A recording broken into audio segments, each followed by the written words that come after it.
Varma group of industries ఆఫీస్లోని ఆ 50వ అంతస్తు ఇప్పుడు ఒక శ్మశానాన్ని తలపిస్తుంది.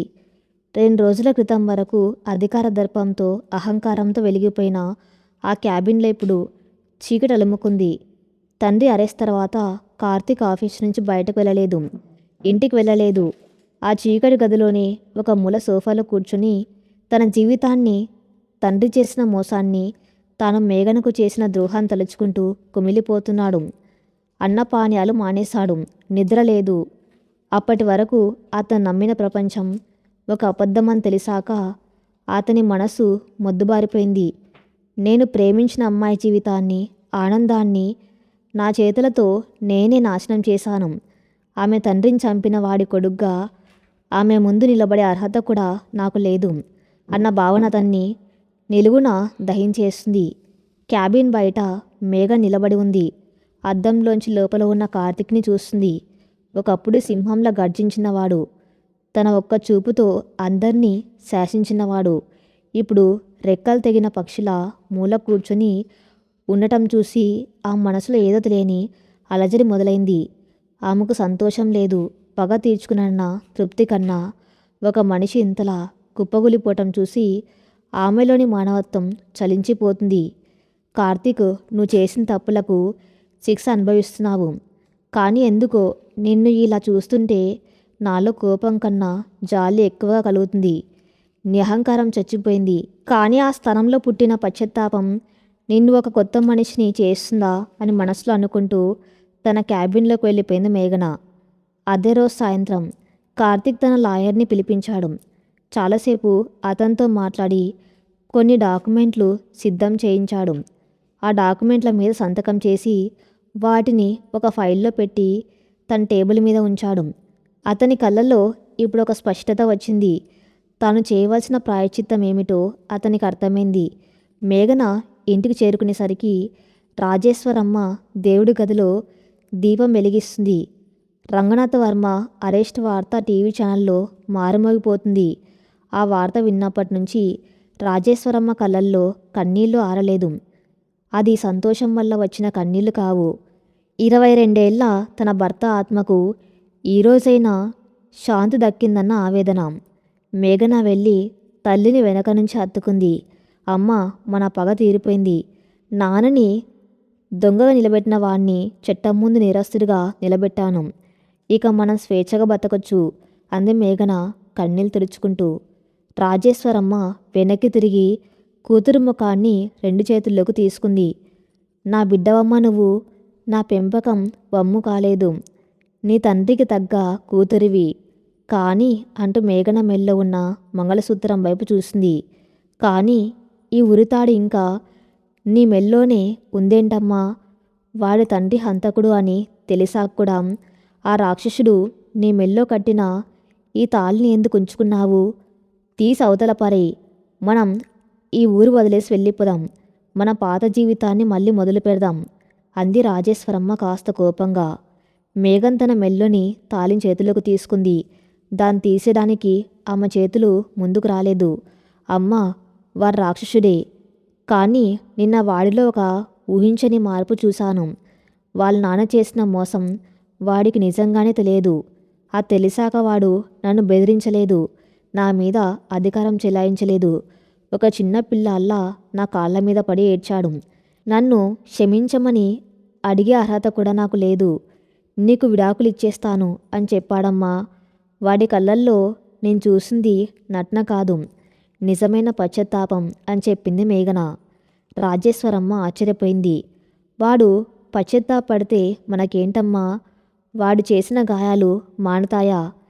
నిన్ను భయపెట్టి నీతో ఆడుకొని అందరి ముందు బలవంతంగా పెళ్లి చేసుకున్న ఆ దుర్మార్గుడి మీద నీకు జాలి కలుగుతుందా? వద్దు మేఘన, వాళ్ళ కుటుంబం నీడ కూడా మనకు వద్దు. వాడికి విడాకులు ఇచ్చేసి రేపే మనం ఇక్కడి నుంచి వెళ్ళిపోదాం అని ఖచ్చితంగా చెప్పేసింది. మేఘన ఏమీ మాట్లాడలేకపోయింది. తల్లి మాటలు 100% నిజం. కార్తిక్ తనకు చేసిన ద్రోహం అలాంటిది. కానీ మనిషి అంతరంగం మారినప్పుడు ఆ తప్పును క్షమించలేమా అనే ప్రశ్న ఆమె మనసును తొలిచేస్తుంది. నాకు విడాకులు కావాలి. నేను ఈ బంధం నుంచి బయటపడాలి. కానీ కార్తిక్ని ఒంటరిగా వదిలేసి వెళ్ళడానికి నా మనసు ఎందుకు అంగీకరించడం లేదు అన్న సంఘర్షణ ఆమెలో మొదలైంది. మరుసటి రోజు ఉదయం రాజేశ్వరమ్మ ఇంటి ముందు ఒక సాధారణ క్యాబ్ వచ్చి ఆగింది. అందులోంచి కార్తిక్ దిగాడు. అతని ముఖం పీకపోయింది, కళ్ళు లోతుపోయి ఉన్నాయి. గడ్డం పెరిగి ఎప్పుడూ సూట్ బూట్లో దర్జాగా కనిపించే కార్తిక్లా లేడు. ఏదో కోల్పోయిన సామాన్యుల్లా ఉన్నాడు. లోపలికి అడుగు పెడుతున్న కార్తిక్ని చూడగానే రాజేశ్వరమ్మ కోపంతో రగిలిపోయింది. మళ్ళీ ఎందుకొచ్చావురా ఇక్కడికి? నా భర్త ప్రాణాలు తీసిన పాపాత్ముడి కొడుకు నువ్వు. నీ అహంకారంతో నా కూతురి జీవితాన్ని నాశనం చేశావు. ఇప్పుడు ఏ ముఖం పెట్టుకుని వచ్చావు? బయటకు వెళ్ళు అని అరిచింది. కార్తిక్ ఏమాత్రం కోపగించుకోలేదు. నెమ్మదిగా నడుచుకుంటూ వచ్చి రాజేశ్వరమ్మ కాళ్ళ మీద పడ్డాడు. ఆమె ఎంత వెనక్కి తగ్గినా ఆమె పాదాలను వదల్లేదు. అమ్మా, నన్ను క్షమించమని అడగడానికి రాలేదు. నేను చేసిన పాపాలకు ఈ జన్మలో నాకు క్షమాపణ దొరకదని నాకు తెలుసు. మా తండ్రి డబ్బు అధికారం ఇచ్చి నన్ను ఒక రాక్షసుడిగా పెంచాడు. మనసులంటే ఏంటో నాకు నేర్పలేదు. అందుకే మీ కూతుర్ని ప్రేమ పేరుతో హింసించాను. నేను ప్రేమించిన అమ్మాయే నా తండ్రి కుట్రకు బలైన కుటుంబం నుంచి వచ్చిందని తెలిసాక నా బతికేంటో నాకు అర్థమైంది అంటూ వలవల ఏడ్చాడు కార్తిక్. ఆ కన్నీళ్లు రాజేశ్వరమ్మ పాదాలను తడిపాయి. ఒక 100 కోట్ల సామ్రాజ్యానికి అధిపతి తన కాళ్ళ మీద పడి ఇలా ఒక అనాథల ఏడుస్తూ ఉంటే ఆమెలోని మాతృమూర్తి ఒక్క క్షణం చలించిపోయింది. నేను మేఘన జీవితం నుంచి శాశ్వతంగా వెళ్ళిపోతున్నానమ్మా. ఆమెకు విడాకులు ఇవ్వడానికి నేను సిద్ధంగా ఉన్నాను. వర్మ గ్రూప్లో నాకున్న మొత్తం వాటాను, ఆస్తులను మేఘన పేరు మీద రాసేశాను. ఇదిగో ఆ పేపర్స్ అంటూ తన జోబులోంచి కొన్ని డాక్యుమెంట్లు తీసి కింద పెట్టాడు. నాకు డబ్బుతో పని లేదురా, నా కూతురి స్వేచ్ఛ నాకు కావాలి అంది రాజేశ్వరమ్మ గొంతు తగ్గించి. అదే ఇస్తున్నానమ్మా. స్వేచ్ఛతో పాటు మా కుటుంబం మీకు చేసిన అన్యాయానికి ఒక చిన్న పరిహారం. నేను రేపు రాత్రికి ఈ దేశం వదిలి వెళ్ళిపోతున్నాను. ఎక్కడికి వెళ్తున్నానో కూడా ఎవరికీ తెలియదు. ఒక అజ్ఞాతవాసం లాంటి జీవితం గడపాలని నిర్ణయించుకున్నాను. నా ఉన్మాదం వల్ల, మా కుటుంబం వల్ల మీకు జరిగిన అన్యాయానికి నేను వేసుకుంటున్న శిక్ష ఇది. దయచేసి నన్ను క్షమించకపోయినా ఈ ప్రాయచిత్తాన్ని అంగీకరించండి అని చేతులు జోడించి నమస్కరించి నెమ్మదిగా లేచి అక్కడి నుంచి వెళ్ళిపోయాడు కార్తిక్. రాజేశ్వరమ్మ అక్కడే శిలాప్రతిమలా నిలబడిపోయింది. కార్తిక్ మాటల్లో ఉన్న నిజాయితీ, అతని కలలోని బాధ ఆమె గుండెను తాకాయి. పాపం తండ్రిది, ప్రాయచిత్తం కొడుకు చేసుకున్నాడు. వీడు నిజంగానే మారిపోయాడు. తన సర్వస్వాన్ని వదులుకొని దేశం విడిచి వెళ్ళిపోవడానికి సిద్ధపడ్డాడంటే వీడిలో ఉన్మాదం పోయి నిజమైన ప్రేమ పుట్టింది అని ఆ మనస్సుకు అర్థమైంది. కానీ తండ్రిని చంపిన వాడి కొడుకును అల్లుడుగా ఎలా అంకరించగలరు అన్న మీమాంస ఆమెను వెనక్కి లాగుతుంది. కార్తిక్ నేరుగా వర్మ గ్రూప్ ఆఫీస్కి వెళ్ళాడు. మేఘన్ తన క్యాబిన్లో పని చేసుకుంటుంది. కార్తిక్ లోపలికి వెళ్ళగానే ఆమె తలెత్తి చూసింది. అతని పరిస్థితి చూసి ఆమెకు బాధేసింది. కార్తిక్ టేబుల్ మీద ఒక ఫైల్ పెట్టాడు. మేఘన, ఇదిగో విడాకుల అప్లికేషన్. ఇందులో నేను ముందు సంతకం చేసేశాను. నువ్వు సంతకం చేసి నీ లాయర్కి ఇస్తే చాలు, విడాకులు మంజూరైపోతాయి.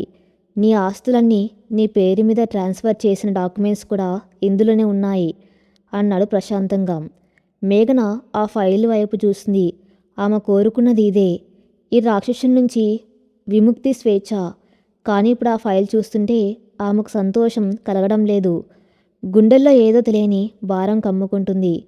ఆస్తులు నాకెందుకు కార్తిక్, నాకేం వద్దు అంది నెమ్మదిగా. నా తండ్రి నీ కుటుంబానికి చేసిన ద్రోహానికి ఇది నేను ఇస్తున్న జరిమానా మేఘన. దీన్ని కాదనకు. వర్మ గ్రూప్కి ఇప్పుడు నిజాయితీ గల నాయకురాలు కావాలి. ఆ అర్హత నీకు మాత్రమే ఉంది. నేను రేపు రాత్రి లండన్ వెళ్ళిపోతున్నాను. అక్కడి నుంచి ఎక్కడికి వెళ్తానో నాకు కూడా తెలియదు. ఇక నా నీడ కూడా నీ జీవితం మీద పడదు. నిన్ను ఒక పిచ్చివాళ్ళ హింసించినందుకు నన్ను మన్నించు అని చెప్పి వెనక్కి తిరిగాడు కార్తిక్. ఆ క్షణం మేఘనలో ఏదో తెలియని భయం మొదలైంది. కార్తిక్ తన జీవితం నుంచి శాశ్వతంగా వెళ్ళిపోతున్న నిజం ఆమెను ఉక్కిరిబిక్కిరి చేస్తుంది. కార్తిక్ అని పిలిచింది మేఘన. అతను ఆగిపోయాడు కానీ వెనక్కి తిరగలేదు. ఎందుకు వెళ్ళిపోతున్నావు? పారిపోతున్నావా అని అడిగింది. కార్తీక్ చిన్నగా నవ్వి, పారిపోవటం లేదు మేఘన, నీకు ప్రశాంతత ఇస్తున్నాను. నేను ఇక్కడ ఉంటే నీకు ప్రతిరోజు మా నాన్న చేసిన మోసం, నేను చేసిన బలవంత పెళ్ళి గుర్తొస్తాయి. నీ కళ్ళల్లో నన్ను ఒక హంతకుల్లా, ఒక సైకోలా చూడడం నా వల్ల కాదు. నా ప్రేమ బంధంలా కాదు, నీకు భరోసాలా ఉండాలనుకున్నాను. అది జరగలేదు. అందుకే నా ప్రేమను నాలోనే సమాధి చేసుకొని వెళ్ళిపోతున్నాను అని అడుగులు ముందుకు వేశాడు. మేఘన కుర్చీలో కుప్పగొలిపోయింది. ఆమె కళ్ళల్లోంచి కన్నీళ్లు జలజల రాలుతున్నాయి. ఇదేంటి, వాడు వెళ్ళిపోతూ ఉంటే నేనెందుకు ఏడుస్తున్నాను? వాడికి విడాకులు ఇచ్చేసి స్వేచ్ఛగా బతకాల్సింది పోయి వాడి మాటలకు నా గుండె ఎందుకు బరువెక్కుతుంది అని తన్ను తాను ప్రశ్నించుకుంది మేఘన. ఆమెకు అర్థమవుతుంది, కార్తీక్లోని ఉన్మాద్ చచ్చిపోయాడు. తన కోసం తన సర్వస్వాన్ని వదులుకోవడానికి సిద్ధపన్న ఒక పసివాడు మాత్రమే మిగిలాడు. బలవంతంగా ముడిపడిన బంధం తన కన్నీళ్ల వల్లే కాదు, వాడి పశ్చాత్తాపపు కన్నీళ్ల వల్ల కూడా బలంగా మారుతుందని ఆమెకు అర్థమైంది. వాడి అహంకారాన్ని జయించాను కానీ వాడిలోని నిజమైన ప్రేమకు నేను ఓడిపోతున్నానా అన్న కొత్త ప్రశ్న ఆమె మనస్సును ముంచెత్తింది. మరుసటి రోజు ఉదయం సంజన మేఘనను కలవడానికి ఆఫీస్కి వచ్చింది. కార్తీక్ విడాకుల పేపర్లు ఇచ్చి వెళ్ళిపోతున్నాడనే విషయం సంజనకు తెలిసింది. మేఘన పరిస్థితిని గమనించిన సంజన ఒక మంచి స్నేహితురాలుగా ఆమె పక్కన కూర్చుంది. ఏంటి మేఘన, కార్తీక్ వెళ్ళిపోతున్నాడట కదా, నీకు సంతోషంగా లేదా అని అడిగింది సంజన. లేదు సంజన, ఏడుపు వస్తుంది. వాడు నాకిచ్చిన నరకం కన్నా ఇప్పుడు వాడు చూపిస్తున్న ఈ పశ్చాత్తాపం నన్ను ఎక్కువ బాధిస్తుంది. నేను వాడిని క్షమించలేను, అలా అని వాడిని కోల్పోలేకపోతున్నాను అని కన్నీళ్లు పెట్టుకుంది మేఘన. సంజన ఆమె భుజం తట్టింది. ప్రేమ అనేది చాలా విచిత్రమైంది మేఘన. మనం ద్వేషించే వ్యక్తుల్లోనే కొన్నిసార్లు మనకు కావలసిన భద్రత దొరుకుతుంది. కార్తీక్ తప్పు చేశాడు, ఒప్పుకుంటాను. కానీ ఇప్పుడు ఆ తప్పు తెలుసుకొని తన్ను తాను శిక్షించుకుంటున్నాడు. నిజమైన ప్రేమ ఎప్పుడు ఒక అవకాశం అడుగుతుంది. వాడి కుటుంబం నీకు ద్రోహం చేసిన కార్తీక్ ఇప్పుడు నీ కోసం తన జీవితాన్ని వదులుకుంటున్నాడు. ఆలోచించి మేఘన, గతాన్ని పట్టుకొని ఒక కొత్త భవిష్యత్తును నాశనం చేసుకుంటావా, లేక క్షమించి ఒక కొత్త జీవితాన్ని మొదలు పెడతావా? సమయం లేదు, వాడి రాత్రికి వెళ్ళిపోతున్నాడు అని చెప్పి సంజన వెళ్ళిపోయింది. Varma group of industries CEO cabin. ఆ విశాలమైన గదిలో నిశ్శబ్దం రాజ్యమేలుతుంది. మేఘన చేతిలో పెన్ పట్టుకొని టేబుల్ మీద ఉన్న విడాకుల కాగితాల వైపు స్థిరంగా చూస్తుంది. కార్తీక్ ఆ కాగితాల మీద అప్పటికే సంతకం చేసి ఉన్నాడు. తన 100 కోట్ల ఆస్తిని సామ్రాజ్యాన్ని ఆమె పేరు మీద రాస్తూ చేసిన దస్తావేజులు కూడా పక్కనే ఉన్నాయి. ఆమె ఒక సంతకం చేసి చాలు, తను హింసించిన రాక్షసుడితో శాశ్వతంగా బంధం తెగిపోతుంది. తను కోరుకున్న స్వేచ్ఛ, తన తండ్రి మరణానికి ప్రతీకారం అన్నీ సంపూర్ణంగా నెరవేరుతాయి. కానీ ఆ పెన్ను ఒక పెద్ద కొండంత బరువుగా అనిపిస్తుంది. కళ్ళు మూసుకుంటే ఆమె మనసులో 2 భిన్నమైన రూపాలు మెదులుతున్నాయి. ఒకవైపు తన్ను కారులో వెంబడించిన తన తల్లి ప్రాణాలను అడ్డుపెట్టుకుని బ్లాక్మెయిల్ చేసిన 100 మంది ముందు బలవంతంగా మెల్లో తాళి కట్టిన ఒక ఉన్మాది కార్తికేయ వర్మ. మరోవైపు తన తండ్రి చేసిన పాపం తెలిసి కుప్పగొలిపోయిన, తన కాళ్ళ మీద పడి పసివాళ్ళ ఏడ్చిన, ప్రాయచితం కోసం తన సర్వస్వాన్ని వదిలేసి అజ్ఞాతంలోకి వెళ్ళిపోవడానికి సిద్ధపడిన ఒక అనాథ కార్తీక్. మనిషి మారడంటారు, కానీ ఒక నిజం, ఒక పశ్చాత్తాపం మనిషిని ఇంతలా మార్చేస్తుందా? తనలో తాను ప్రశ్నించుకుంది మేఘన. తన తండ్రి చావుకు కారణం కార్తీక్ తండ్రి రంగనాథ వర్మ. ఆ పాపంలో కార్తీక్ ఎలాంటి భాగం లేదు. అతనికి ఆ విషయమే తెలియదు. ఒక తప్పుడు పెంపకంలో పెరిగిన అహంకారివాడు. కానీ అహంకారం బద్దలయ్యాక వాడిలో మిగిలింది కేవలం నిస్వార్థమైన ప్రేమేనని ఆమెకు అర్థమవుతుంది. నేను ఈ కాగితాల మీద సంతకం చేస్తే కార్తీక్ నాకు దూరమైపోతాడు. వాడికి నేను ఇచ్చే శిక్ష ఇదేనా? ఒక వ్యక్తి తన తప్పు తెలుసుకొని తన్ను తాను మార్చుకోవడానికి సిద్ధపడినప్పుడు అతనికి ఆ అవకాశం ఇవ్వకపోవడం కూడా ఒక రకమైన క్రూరత్వమే కదా. వాడిలోని ఉన్మాది చచ్చిపోయాడు. ఇప్పుడు నా ప్రతీకారం వాడి మీద కాదు, వాడిలోని మంచి మీద. అది న్యాయం కాదు అని మేఘన మనసు గట్టిగా చెబుతుంది. చేతిలో ఉన్న పెన్ని టేబుల్ మీద పడేసింది మేఘన. ఆ కాగితాల్ని తీసుకుని తన బ్యాగ్లో పెట్టుకుంది. కుర్చీలోంచి లేచి వేగంగా అడుగులు వేస్తూ ఆఫీసు బయటకు వచ్చింది. ఇప్పుడు ఆమె వెళ్ళవలసింది లండన్ ఫ్లైట్ ఎక్కబోయే కార్తిక్ దగ్గరకు కాదు, 22 ఏళ్లుగా తన తండ్రి జ్ఞాపకాలతో కుమిలిపోతున్న తన తల్లి రాజేశ్వరమ్మ దగ్గరకు. సాయంత్రం 6 గంటలు. మేఘన హడావిడిగా ఇంటికి చేరుకుంది. ఇంట్లో రాజేశ్వరమ్మ దేవుడి పటం ముందు కూర్చుని జపమాల తిప్పుకుంటుంది. మేఘన్ నేరుగా వెళ్ళి తల్లి ఒళ్ళో తలపెట్టుకుని వలవల ఏడ్చేసింది. రాజేశ్వరి అమ్మ కంగారుగా కూతురు తల నిమిరింది. ఏమైంది తల్లి, ఎందుకు ఏడుస్తున్నావు? ఆ కార్తిక్ గాడు మళ్ళీ ఏమైనా అన్నాడా? వాడి పాటికి వెళ్ళిపోయి ఉంటాళ్లే అంది ఆందోళనగా. మేఘన కన్నీళ్లు తుడుచుకొని పైకి లేచింది. తన బ్యాగ్లోంచి కార్తీక్ ఇచ్చిన విడాకుల ఫైలు, ఆస్తి పత్రాలు తీసి తల్లి చేతిలో పెట్టింది. అమ్మా, వాడు అన్నీ వదిలేసి వెళ్ళిపోతున్నాడు. విడాకుల కాగితాల మీద సంతకం చేసి ఇచ్చాడు. నేను సంతకం చేస్తే చాలు, మనం స్వేచ్ఛగా బతకొచ్చు. కానీ అని ఆగిపోయింది మేఘన. కానీ ఏంటి మేఘన? రాజేశ్వరమ్మ గొంతులో అనుమానం. కానీ నా చేయి రావటం లేదమ్మా. ఆ కాగితం మీద సంతకం చేస్తే నా ప్రాణమేదో నా నుంచి దూరమైపోయినట్టు అనిపిస్తుంది. వాడు నాకు నరకం చూపించాడు నిజమే, కానీ ఇప్పుడు వాడు చూపిస్తున్న పశ్చాత్తాపం ముందు ఆ నరకం చిన్నదిగా కనిపిస్తుంది. ఒక తప్పు చేసిన వాణ్ణి క్షమించొచ్చమ్మా, కాంతం తప్పును తెలుసుకుని శిక్ష అనుభవిస్తున్న వాణ్ణి వదిలేయటం నాకు చేత కావటం లేదు. వాడి నాన్న చేసిన తప్పుకు మనం వాణ్ణి బలి చేస్తున్నామేమో అనిపిస్తుంది అంటూ వెక్కి వెక్కి ఏడ్చింది. రాజేశ్వరమ్మ ఆ కాగితాలను పక్కన పెట్టింది. తన కూతురి కళ్ళలోకి చూసింది. ఆ కళ్ళల్లో కార్తీక్ పట్ల ఉన్న పగ, ద్వేషం ఎప్పుడో కరిగిపోయాయి. వాటి స్థానంలో అంతులేని ప్రేమ, వాడిని కోల్పోకూడదన్న తపన స్పష్టంగా కనిపిస్తున్నాయి. ఒక నిట్టూర్పు ఇడిచింది రాజేశ్వరమ్మ. మేఘన, 22 ఏళ్ళు నేను ఒక పగతో రగిలిపోయాను.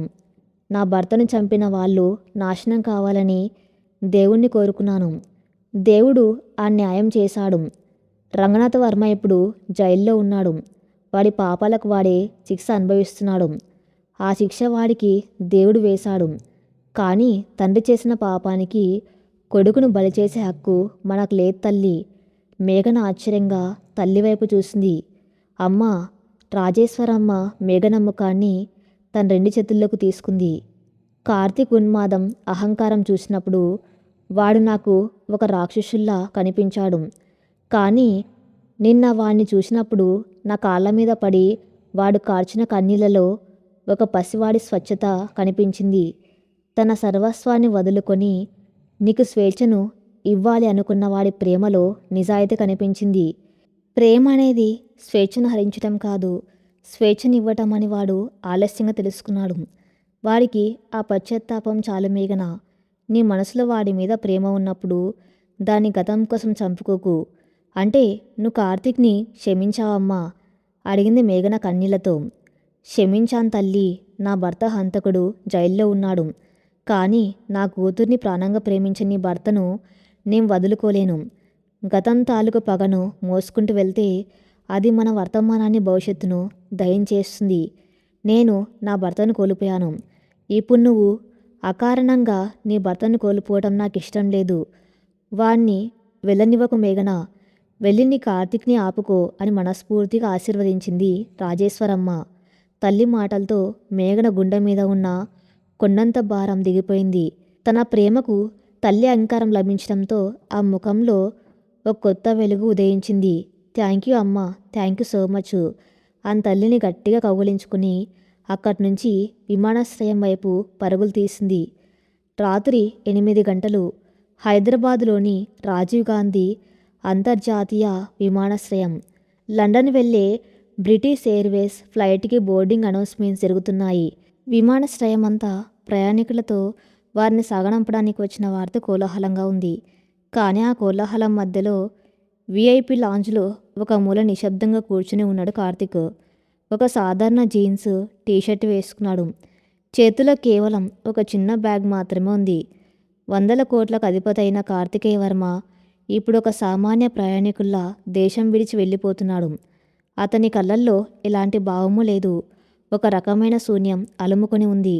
తన జీవితం, తన ప్రేమ, తన సామ్రాజ్యం అన్నీ ఇక్కడే వదిలేసి వెళ్ళిపోతున్నానన్న నిరాశ అతన్ని ఆవహించింది. British airways flight number BA-276 ప్రయాణికులు దయచేసి గేట్ నెంబర్ 14 వద్ద రిపోర్ట్ చేయవలసిందిగా కోరుతున్నాము అన్న అనౌన్స్మెంట్ వినపడగానే కార్తిక్ నెమ్మదిగా సోఫాలోంచి లేచాడు. చివరిసారిగా తన ఫోన్ తీసి మేఘన ఫోటోను చూసుకున్నాడు. ఆ ఫోటోలో ఆమె నవ్వుతూ ఉంది.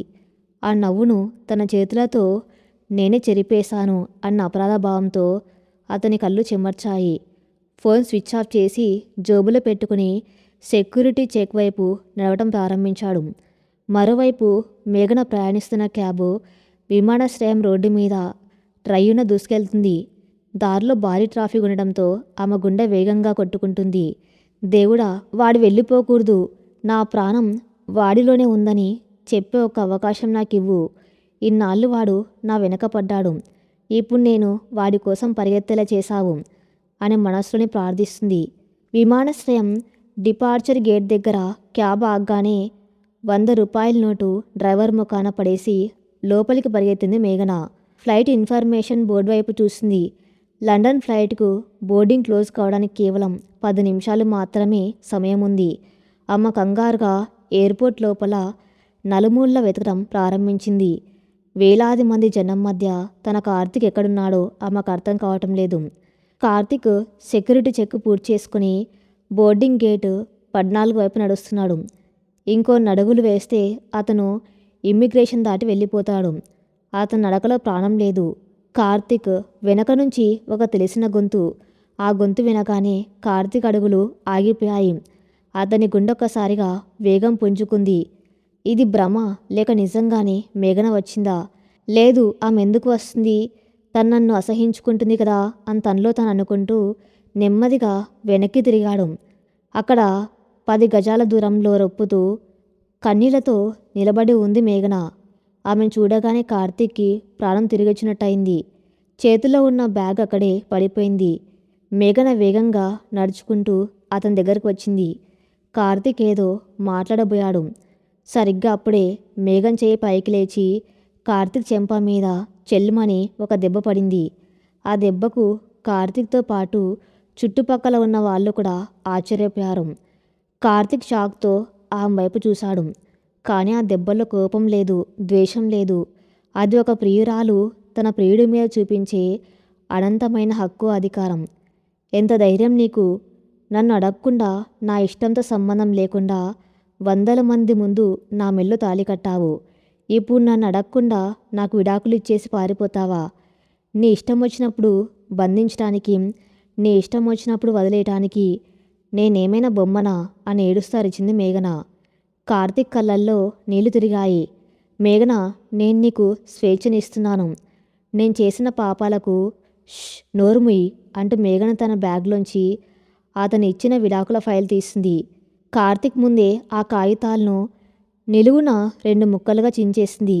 ఆ ముక్కలను గాల్లోకి విసిరేసింది. ఆ కాగితాలు ముక్కలే గాల్లో ఎగురుతూ ఉంటే కార్తిక్ వాటిని ఆశ్చర్యంగా చూస్తూ ఉండిపోయాడు. విడాకులు తీసుకోవడానికి ఇది ఆఫీస్ కాంట్రాక్టు, వ్యాపార ఒప్పందము కాదు కార్తిక్. ప్రాణాలతో ముడిపడిన బంధం. నా తండ్రిని చంపిన వాడి కొడుకు అన్న కోపం నాలో ఉండి ఉండొచ్చు. కానీ ఆ కోపాన్ని కరిగించేంత పశ్చాత్తాపం నీ కళ్ళల్లో నేను చూశాను. నువ్వు నా చుట్టూ గీసిన గీత ఒకప్పుడు నాకు బంధనంలా అనిపించింది. కానీ ఇప్పుడు అదే గీత నాకు భద్రతలా అనిపిస్తుంది. నువ్వు లేకుండా నాకు స్వేచ్ఛ వద్దు. నీ ప్రేమే నాకు కావాలి అంటూ ముందుకు వచ్చి కార్తిక్ని గట్టిగా హత్తుకుంది మేఘన. కార్తిక్కి ప్రపంచం ఆగిపోయినట్టు అనిపించింది. తను కోల్పోయాను అనుకున్న ప్రాణం తన దగ్గరకు తిరిగి వచ్చి తన్ను హత్తుకోవటంతో అతని కళ్ళల్లోంచి ఆనంద బాష్పాలు రాలాయి. అతని 2 చేతులు నెమ్మదిగా పైకి లేచి మేఘనను ప్రాణప్రదంగా చుట్టేశాయి. నిజమా మేఘన? నువ్వు నన్ను క్షమించావా? నన్ను ఏనాటికి వదిలి వెళ్ళవు కదా అని చిన్నపిల్లాల్లా ఆ భుజం మీద తల పెట్టుకుని అడిగాడు. మేఘన కన్నీళ్లతో నవ్వుతూ, నా మెల్లో తాళి కట్టింది ఉన్మాది కార్తీక్. ఆ ఉన్మాదిని నేనెప్పుడో చంపేశాను. ఇప్పుడు నా ప్రాణంగా మార్చింది పశ్చాత్తాపంతో పవిత్రమైన నా కార్తీక్. నిన్ను ఏనాటికి వదలను అంది అతని నుదుటి మీద ముద్దు పెడుతూ. రాజీవ్ గాంధీ అంతర్జాతీయ విమానాశ్రయం. ఎగిరిపోవాల్సిన విమానం ఆకాశంలోకి దూసుకుపోతుంది. కానీ విడిపోవాల్సిన రెండు ప్రాణాలు మాత్రం శాశ్వతంగా ఒకటైపోతాయి. అప్పటి వరకు ఒకరికొకరు దూరంగా ఉంటూ తమలో తాము కుమిలిపోయిన కార్తీక్, మేఘన్లు ఇప్పుడు ఒకరి చేతిలో ఒకరు చెయ్యి వేసుకుని విమానాశ్రయం వెలుపలికి నడుస్తున్నారు. కార్తీక్ ముఖంలో ఇంతకుముందు ఎన్నడూ చూడని ప్రశాంతత ఉంది. ఒక పెద్ద సామ్రాజ్యాన్ని నడిపిన సీఈఓలా కాకుండా తన ప్రాణాన్ని దక్కించుకున్న ఒక సామాన్యుల్లా అతని నడక సాగుతుంది. మేఘన అతన్ని అంటిపెట్టుకుని నడుస్తుంది. కారులో కూర్చున్న తర్వాత కూడా కార్తీక్ ఆమె చేతిని వదల్లేదు. తన చేతిని గట్టిగా పట్టుకుని కళ్ళు మూసుకుని సీటుకు ఆనుకున్నాడు. ఏంటి కార్తీక్, అలా కళ్ళు మూసుకున్నావు అని అడిగింది మేఘన అతని భుజం మీద తలవాలుస్తూ. కళ్ళు తెరిస్తే ఇదంతా ఎక్కడ కల అయిపోతుందో అన్న భయం మేఘన. ఇన్నాళ్ళు నువ్వు నా పక్కన ఉన్నావు, కానీ ఒక ఖైదీలా. నా భయంతో, నా బెదిరింపులతో బతికావు. కానీ ఈరోజు నీకు నువ్వుగా నన్ను వెతుక్కుంటూ వచ్చి నా మీద కోపంతో అరిచి నన్ను హత్తుకున్నావు. ఈ క్షణాన్ని నేను నా మనసులో శాశ్వతంగా ముద్రించుకోవాలి అన్నాడు కళ్ళు తెరవకుండానే. మేఘన చిరునవ్వుతో అతని చేతిని మరింత గట్టిగా పట్టుకుంది. ఆ ఉన్మాది కార్తీక్ నాకు కేవలం భయాన్ని మాత్రమే ఇచ్చాడు. కానీ ఇప్పుడు నా పక్కన ఉన్న నా కార్తీక్ నాకు ప్రాణాన్ని ఇస్తున్నాడు. ఈ క్షణం కల కాదు, మన మిగిలిన జీవితానికి ఇదొక అందమైన ప్రారంభం అని అంది. కారు నేరుగా మేఘన్ తల్లి రాజేశ్వరమ్మ ఉంటున్న ఇంటి ముందు ఆగింది. లోపలికి అడుగు పెడుతున్న కార్తీక్ అడుగులు తడబడ్డాయి. తన తండ్రి చేసిన పాపానికి బలైపోయిన ఆ మాతృమూర్తి ముందు నిలబడే ధైర్యం అతనికి చాలలేదు. మేఘన అతని చెయ్యి పట్టుకుని ధైర్యం చెబుతూ లోపలికి తీసుకెళ్ళింది. రాజేశ్వరి అమ్మ వారిద్దరిని చూడగానే కళ్ళల్లో ఆనంద బాష్పాలు రాలాయి. కార్తీక్ వెళ్ళి ఆమె పాదాలకు నమస్కరించాడు. అమ్మ, నా తండ్రి చేసిన ద్రోహానికి, నేను మీ కూతురికి చేసిన గాయాలకు ఏ శిక్ష విధించినా అనుభవిస్తాను. కానీ నన్ను దూరం చేసుకోకండి. మీరు నాకు మేఘన్ను భిక్షగా పెట్టారు. ఇక జీవితాంతం ఆమె కంట్లో నీరు రానివ్వను. ఇది మీకు నేను ఇస్తున్న ప్రమాణం అన్నాడు గద్గద స్వరంతో. రాజేశ్వరమ్మ కార్తీక్ని పైకి లేపి గుండెలకు హత్తుకుంది. నీలో ఉన్న అహంకారం చచ్చిపోయినప్పుడే నేను నిన్ను అల్లుడిగా అంగీకరించాను బాబు. తండ్రి చేసిన పాపం కొడుక్కి అంటదు. మీరిద్దరు సంతోషంగా ఉంటే ఆ పైలోకంలో ఉన్న మేఘన్ తండ్రి ఆత్మకు శాంతి కలుగుతుంది అని దీవించింది. ఆ రాత్రి ఆ చిన్న పెంకుటిల్లు కోట్లు విలువ చేసే ఇంద్రప్రస్థం బంగ్లా కన్నా ఎంతో ప్రశాంతంగా, ఆనందంగా అనిపించింది కార్తీక్కి. వారం రోజులు గడిచాయి. రంగనాథ వర్మ పన్ను ఎగవేత, ఫోర్జరీ మరియు ప్రకాశ్ మరణానికి కారణమైన కేసులో విచారణ వేగవంతమైంది. ఈ కేసు నగరంలో పెద్ద సంచలనంగా మారింది. Retired police officer Bhaskar Rao ఇచ్చిన ఆధారాలు, ఆడియో క్యాసెట్లు కోర్టులో బలంగా నిలబడ్డాయి. కోర్టు హాల్లో రంగనాథ వర్మ బోన్లో నిలబడి ఉన్నాడు. పద్మావతిదేవి ఏడుస్తూ కూర్చుని ఉంది. కార్తీక్, మేఘన్లు కూడా కోర్టుకు వచ్చారు. రంగురంగుల సూట్లలో దర్పంగా తిరిగిన రంగనాథ వర్మ ఇప్పుడు ఒక సాధారణ ఖైదు దుస్తుల్లో ప్రాధేయపడే స్థితికి వచ్చాడు. కార్తీక్ తను కాపాడడానికి బెస్ట్ లాయర్లను పెడతాడని ఆయన ఆశించాడు. కానీ కార్తీక్ ఏ లాయర్ని నియమించలేదు. జడ్జి గారు తీర్పు చదవటం ప్రారంభించారు.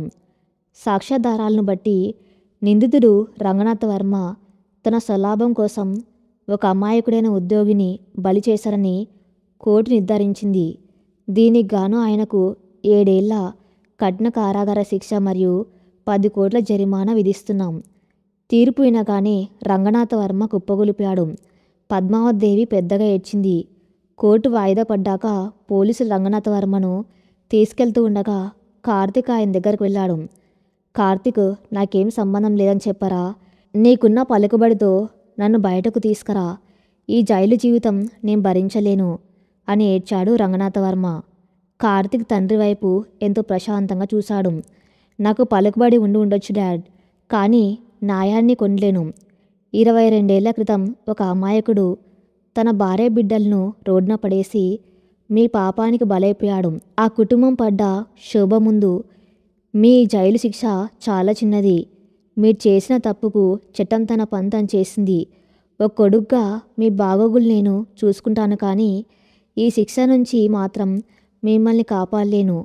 తప్పు చేస్తే ఎవరికైనా కర్మఫలం అనుభవించక తప్పదు డాడ్ అని స్పష్టంగా చెప్పాడు.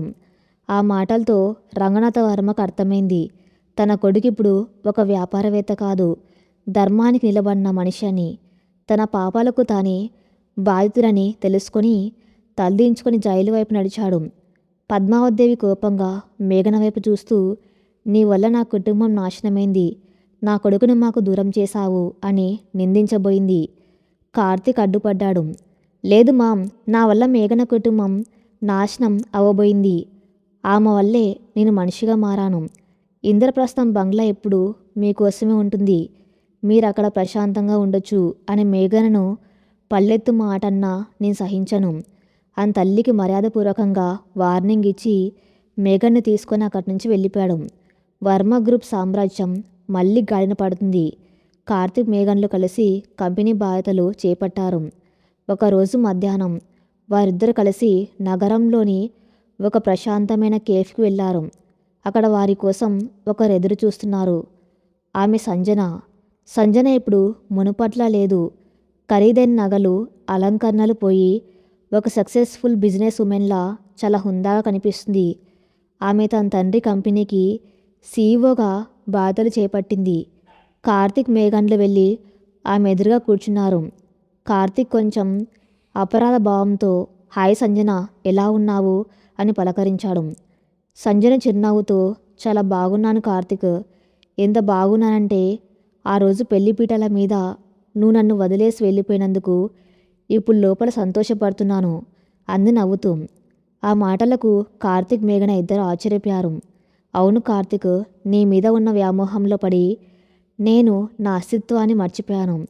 ఒక అమ్మాయిగా నాకంటూ ఒక లక్ష్యం ఉండాలి, నాకంటూ ఒక కెరీర్ ఉండాలి అన్న విషయం నాకు ఇప్పుడు అర్థమైంది. నువ్వు నాకు చేసిన మోసం నన్ను నేను తెలుసుకునేలా చేసింది. నా కంపెనీని నేను సక్సెస్ఫుల్గా రన్ చేస్తున్నాను. అంతేకాదు, నా ఆలోచనలను, నా స్వేచ్ఛను గౌరవించే ఒక మంచి మనిషి కూడా నాకు దొరికాడు. త్వరలో మా పెళ్ళి అన్నొక శుభలేఖను వారి ముందు పెట్టింది సంజన. మేఘన ఆనందంతో సంజయ్ చెయ్యి పట్టుకుంది. Sanjana, I'm so happy for you. ఒకప్పుడు నీకు జరిగిన అన్యాయానికి నేను కూడా కారణమయ్యానని బాధపడేదాన్ని, కానీ ఇప్పుడు నిన్ను ఇలా చూస్తూ ఉంటే గర్వంగా ఉంది అని అంది. సంజన మేఘన్ను హత్తుకుంది. నీ తప్పు అందులో ఏమీ లేదు మేఘన. విధి మన ముగ్గురితో ఒక విచిత్రమైన నాటకం ఆడింది. కార్తీక్లోని ఉన్మాదాన్ని చంపి వాడిలో నిజమైన ప్రేమను పుట్టించగలిగే శక్తి నీకు మాత్రమే ఉంది. వాడికి కరెక్ట్ మ్యాచ్ నువ్వే. ఎప్పుడు ఇలాగే సంతోషంగా ఉండండి అని మనస్ఫూర్తిగా దీవించి వెళ్ళిపోయింది సంజన. ఆమె వెళ్తున్న వైపు చూస్తూ కార్తీక్ నిట్టూర్చాడు. తన గతం తాలూకు చివరి మచ్చ కూడా ఇప్పుడు చెరిగిపోయింది. అందరి జీవితాలు ఒక ప్రశాంతమైన దరికి చేరుకున్నాయి. కాలచక్రం గిరున తిరిగింది. 2 సంవత్సరాలు గడిచాయి. వర్మ గ్రూప్ ఆఫ్ ఇండస్ట్రీస్ ఇప్పుడు కేవలం లాభాలు ఆర్జించే ఒక కార్పొరేట్ సంస్థ కాదు, ఎంతోమంది పేదలకు ఉపాధి కల్పించే, సమాజానికి మేలు చేసే ఒక అద్భుతమైన సంస్థగా పేరు తెచ్చుకుంది. దానికి కారణం కార్తీక్లో వచ్చిన మార్పు మరియు ఆ సంస్థకు మేఘన్ లాంటి మానవత్వం ఉన్న చైర్పర్సన్ ఉండటం. కార్తీక్ ఇప్పుడు మేఘన్ కేవలం భర్త మాత్రమే కాదు, ఆమె తీసుకునే ప్రతి నిర్ణయంలో ఒక స్నేహితుల్లా అండగా నిలబడే భాగస్వామి అయ్యాడు. ఒకప్పుడు అహంకారంతో విర్రవీగిన కార్తీక్ స్థానంలో ఇప్పుడు అందరినీ నవ్వుతూ పలకరించే ఒక పద్ధతి గల మనిషి వచ్చాడు. వారు తమ కంపెనీ లాభాల్లోని ఒక పెద్ద వాటాతో ప్రకాష్ ఫౌండేషన్ను స్థాపించారు. మేఘన తండ్రి పేరు మీద మొదలైన ఈ ఫౌండేషన్ ద్వారా పేద పిల్లలకు ఉచిత విద్య, ఆరోగ్యం అందిస్తున్నారు. రాజేశ్వరమ్మ ఆ ఫౌండేషన్ పనులను పర్యవేక్షిస్తూ అనాథ పిల్లల్లో తన భర్తను చూసుకుంటే ఎంతో ప్రశాంతమైన జీవితాన్ని గడుపుతుంది. పద్మావతిదేవి ఇంద్రప్రస్థం బంగ్లాలో ఒంటరిగా ఉంటూ జైల్లో ఉన్న తన భర్తను కలుసుకుంటూ కర్మ సిద్ధాంతాన్ని అర్థం చేసుకునే ప్రయత్నంలో ఉంది. మేఘన నెలకొకసారి వెళ్ళి ఆమెను పలకరించి వస్తుంది. కోడలిగా తన బాధ్యతను ఆమె ఎప్పుడూ విస్మరించలేదు. హైదరాబాద్ నగరంలో సన్నగా వర్షం పడుతుంది. వాతావరణం ఎంతో చల్లగా రొమాంటిక్గా ఉంది. ఇంద్రప్రస్థం బంగ్లాలోని బాల్కాన్లో నిలబడి వర్షాన్ని చూస్తుంది మేఘన. చేతిలో ఒక కాఫీ కప్పు ఉంది. వేడివేడి కాఫీలోంచి వస్తున్న పొగలు ఆమె ముఖాన్ని తాకుతున్నాయి. వెనక నుంచి నెమ్మదిగా వచ్చిన కార్తీక్ తన 2 చేతులతో ఆమెను వెచ్చగా హత్తుకున్నాడు. ఆమె బుగ్గ మీద చిన్నగా ముద్దు పెట్టాడు. ఏంటి మేఘన, అప్పుడే కాఫీ తాగేస్తున్నావా? నా కోసం వెయిట్ చేయవా అని ముద్దుగా అడిగాడు. మేఘన్ నవ్వుతూ వెనక్కి తిరిగి కాఫీ కప్పును అతని పెదవుల దగ్గర పెట్టింది. నీకోసమే చేశాను నా ఉన్మాది ప్రియుడా అంది కన్నుగీటుతూ. ఇంకా ఉన్మాదినేనా అని నకిలీ కోపం తెచ్చుకున్నాడు కార్తీక్. అవును, ఒకప్పుడు నన్ను భయపెట్టడానికి ఆ ఉన్మాదాన్ని వాడావు. ఇప్పుడు నా మీద ప్రేమ కురిపించడంలో కూడా అంతే ఉన్మాదం చూపిస్తున్నావు. నీ పిచ్చి ఎప్పుడు నా చుట్టూనే ఉండాలి అని అతని వక్షస్థలం మీద తలపెట్టింది మేఘన. కార్తీక్ ఆమెను మరింత దగ్గరగా తీసుకున్నాడు. వర్షపు చినుకుల శబ్దం మధ్య వారిద్దరి గుండె చప్పుళ్ళు ఏకమవుతున్నాయి. నిజంగా మేఘన, ఒకప్పుడు నేను నిన్ను చూసి నా అహంకారంతో నిన్ను జయించాలనుకున్నాను.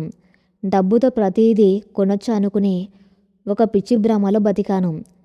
నువ్వు నా జీవితంలోకి రాగానే నా తండ్రి చేసిన పాపాల ఊబిలో నేను కూడా కూరుకుపోయేవాణ్ణి. నాకంటూ ఒక ఆత్మ ఉంటే ఆ ఆత్మ నువ్వే. నాకు ఈ జీవితాన్ని, ఈ ప్రేమను భిక్షగా పెట్టింది నువ్వే అన్నాడు కార్తీక్ ఎంతో భావోద్వేగంగా. మేఘన అతని కళ్ళల్లోకి చూసింది. ఆ కళ్ళల్లో ఇప్పుడు స్వచ్ఛమైన ప్రేమ మాత్రమే ఉంది.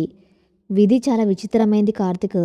నా తండ్రి చావు కారణమైన మీ కుటుంబం మీద పగ తీర్చుకోవాలని నేను వచ్చాను. కాను నువ్వు నా మెల్లో ఈ 3 ముళ్ళు వేశావు. నేను ఈ బంధనంలో చిక్కుకుపోయాననుకున్నాను.